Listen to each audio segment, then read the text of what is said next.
Greetings, Ashen Ones, and welcome to a Dark Souls video. Today, I'm going to be showing you the intricacies of molding your very own character and creating your own character for Dark Souls 3.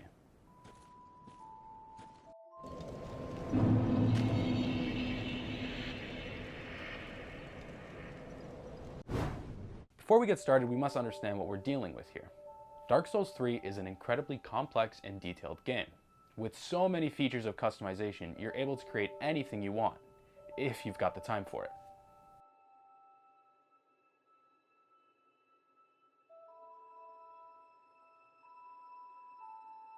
For now, we're going to use Male, just because I think he's special. Wait, do you hear that?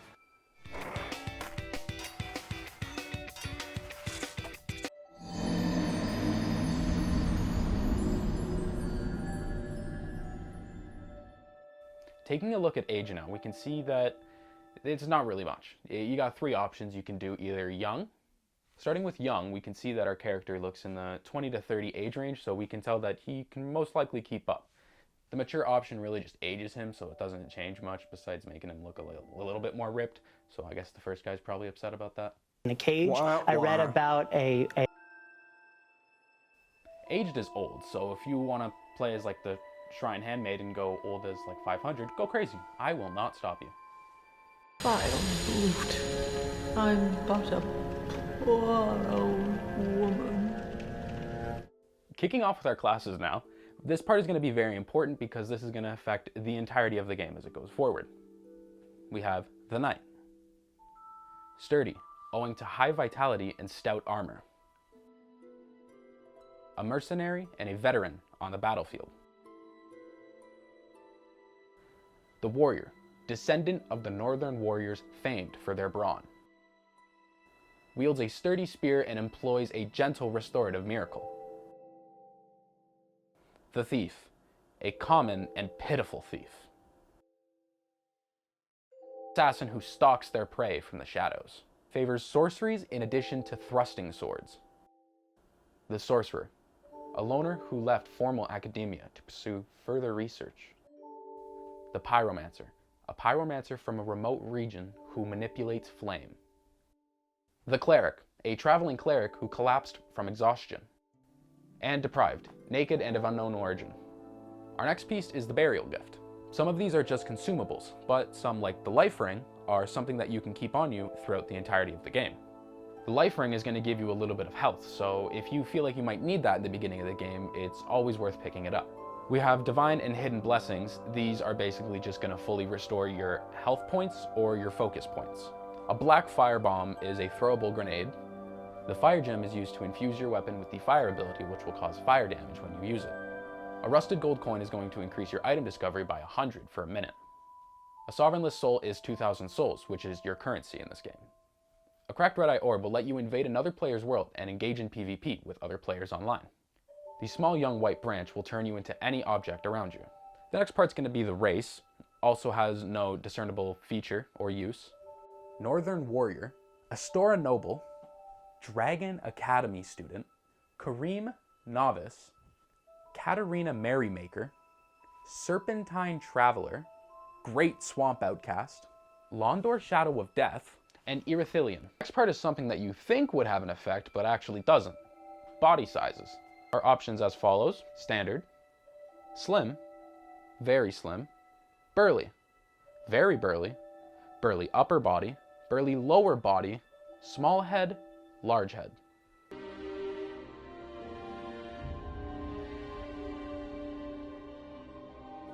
Dark Souls has an amazingly in-depth customization experience that rivals majority of the games out right now. You can play with such things like their voice or what type of body hair they have. Have fun, take some time, come up with something creative, make a character for yourself. Have fun with this.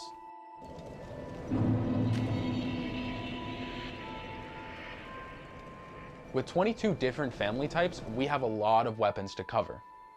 This is a very extensive list too. Each weapon has its own very unique way of attacking.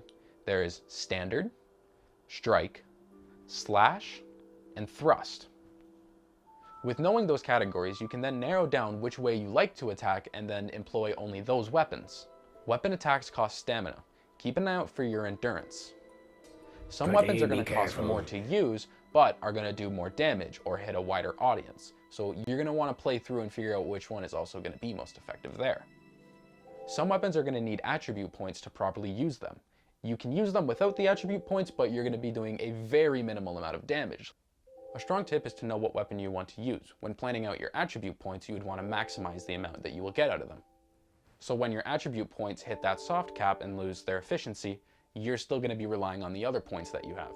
There's other ways that you can also increase your damage output by wearing certain rings or by using certain spells. You can also imbue your weapon with certain items that you will find throughout the game, either by purchasing or finding them on the ground in loot. When it comes to weapons in Dark Souls, you can either go with big weapons or small weapons. There are some amazing weapons out there, but you need to figure out which weapon suits you best. When it comes to weapons in Dark Souls, you can either go with big weapons or small weapons. There are some amazing weapons out there, but you need to figure out which weapon suits you best.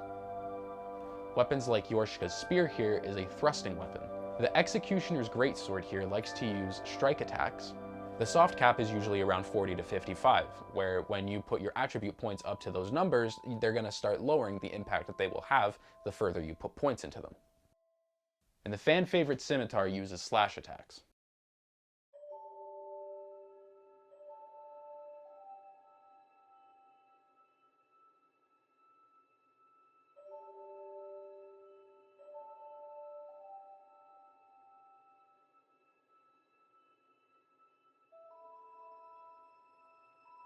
Some weapons are going to need attribute points to properly use them.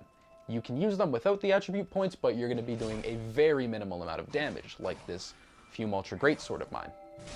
Weapon attacks cost stamina. Keep an eye out for your endurance.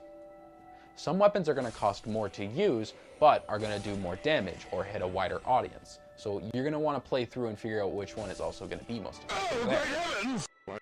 Timing in Dark Souls is crucial. You could spend 15 minutes fighting a boss, but forget for 2 seconds to press the roll button, and there you are back at spawn with 15 minutes of your life completely wasted.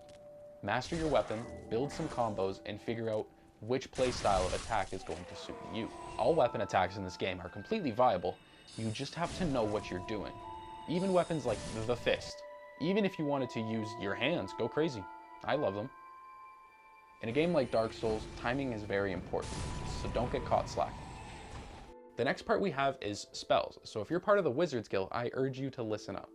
In Dark Souls, spells aren't for everyone, but the big downside of spells though is the amount of slots that you have versus how expensive it can be to actually purchase a slot. Despite putting points into your attunement slots, you're not going to get one for every point you put into. Spells can do a lot of things. They can heal you, they can buff you, they can damage you, or they could turn you into a random object. Your Estus Flask is going to be essentially what you're going to be using to heal yourself throughout your fight throughout the majority of the game. Although for some new players, the amount that you get off the spawn might not be enough, so some people might want to look into getting a Restorative Miracle or some sort of healing spell. Healing spells, I'd say, are almost essential and cost very low focus points. Your character is already going to start with some baseline focus points, so you might as well use it at some point where you can. Sitting at a bonfire is going to reset the world, meaning all the mobs that you just killed are going to come back to life in the same spot. But you're going to get your Estus Flask restored, your FP or your focus points restored, and your health restored. Certain spells have different types of categories based on how much damage they'll do. You can have a heavy spell, or you can have a crystal spell. Crystal spells are 100% worth locating if you're going to be a wizard, but they're going to be very expensive and very hard to find. Loot can be found anywhere in Dark Souls, so check your corners, check your bodies, and check the notes on the ground, because some previous players might have actually found a hidden wall that if you strike, you might be able to walk through it and find some secret loot. So keep an eye on what the community is saying. You're not limited to just one magic type. You can also use faith magic, dark magic, and fire magic. They all have their own damage output, but it matters what attribute points you've put into your character. Always try to imbue your weapon to get extra damage. And it's also a lot of fun. Spells can mean the biggest difference in a fight. When your team's down and they need you to pop a Restorative Miracle for the group, everybody gets healed and you can win that boss fight. You can also imbue your weapons with spells. Personally, I run around with all the imbuing enchantments on just so I can run all different types whenever I want. Magicians can also conjure weapons, so if you don't find yourself with a really good weapon, but you're a wizard and you have high intellect, lucky you, you can just pop that spell and use that attack. So I strongly urge you to use spells. They can make the biggest difference and they're a lot of fun to play with, so you might as well try them out for yourself. Have fun, don't play the same character every time, and try some spells if you haven't. Equipment like armor and weapons and rings are going to make you heavier, which is going to make it a bit harder for you to roll. Once you reach a certain equipment load, you're not going to be able to roll like you used to. Once you reach 70% in your equipment load, your smooth roll is going to turn into a flop bounce.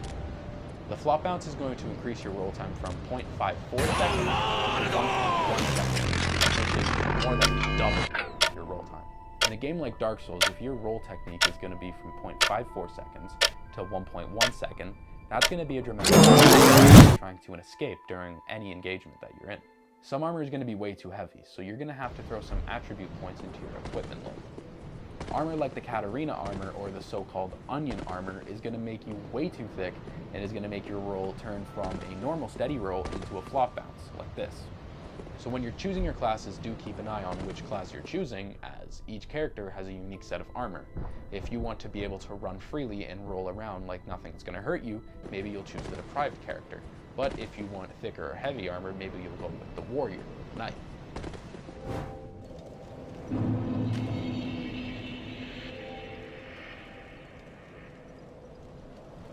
After defeating Ludex, you can push through these massive doors and make your way up to the shrine.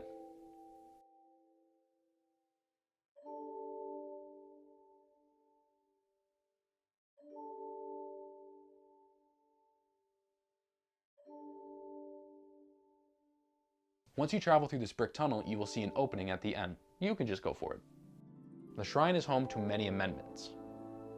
Here you may meet the Firekeeper, who will allow you to level up and cure your hollowness. To level up, it will cost souls. There's so many different ways you can get souls in this game. You can defeat enemies, you can find them on the ground, you can sell things. So at some point, you might want to start farming for some souls. You also have the Shrine Handmaid here. Now, she's going to be able to sell you things like keys, sets of armors, and different consumables and items that are going to help you progress further into the game. Like Andre, our blacksmith, the man who has stolen all of our hearts. Here you will be able to upgrade and imbue your weapons, as I've mentioned earlier.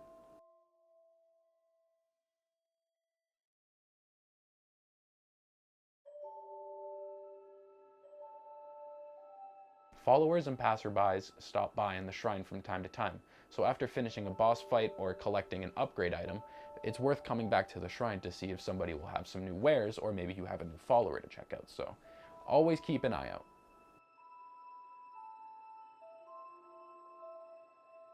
Well, I think that does it. That should be everything you need to get started with Ashen Ones. Please like, comment, and subscribe, and you know what? Comment why you think Dark Souls isn't a game for kids. I'll see you in the next one. Bye-bye.